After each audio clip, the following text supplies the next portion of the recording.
You know what? There is nothing new under the sun. Everything that is happening in your life today has already happened in the past. And everything that is going to happen in the future has already happened in the past. Nothing new under the sun. But why do we continue to make the same mistakes over and over again? Why do we continue to do things that don't really work for us, knowing that they don't work? Why do we stay in relationships that we know are not good for us? Why do we eat the wrong foods and then wonder why we feel tired and sluggish? We know better, so why do we do worse? Well, it's because most people are living on the surface of life. They're not living life to the fullest.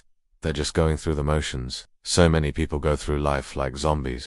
They get up in the morning, they go to work, they come back home, they watch TV, they go to sleep, and then they get up the next morning and do the same thing all over again.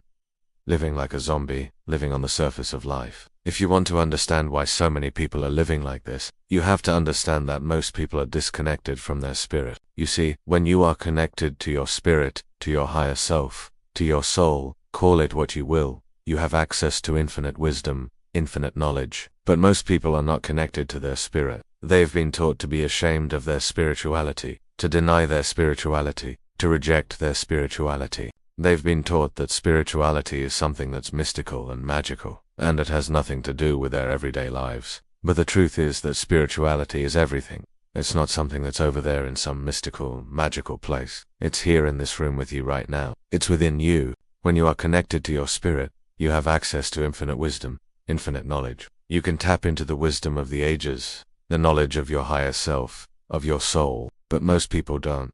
They live on the surface of life. They're not connected to their spirit. They're disconnected from themselves. They're living in their minds. And the problem with that is that the mind is always going to try to convince you that you're more important than you actually are.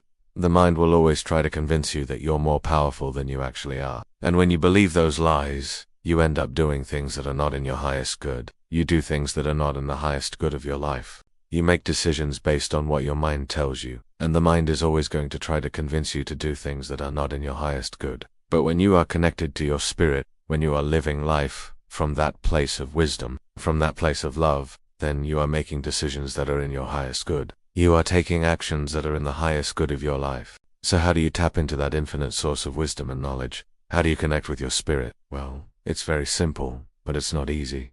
It requires a daily practice. It requires a commitment to your own spiritual growth and development. It requires that you make time for yourself, that you take time for yourself to get quiet, to turn off the noise of the world and to listen to the voice of your soul. The noise of the world is very loud, and it can drown out the voice of your soul. The voice of your soul is very soft, and it can be easily drowned out by the noise of the world. But when you make time for yourself to get quiet, to turn off the TV, to turn off the radio, to disconnect from social media, then you can start to hear the voice of your soul. And when you hear that voice, when you follow that guidance, when you trust that wisdom, that's when you start to live a life that is truly fulfilling and joyful and abundant. That is, when you stop living on the surface of life and you start living life to the fullest,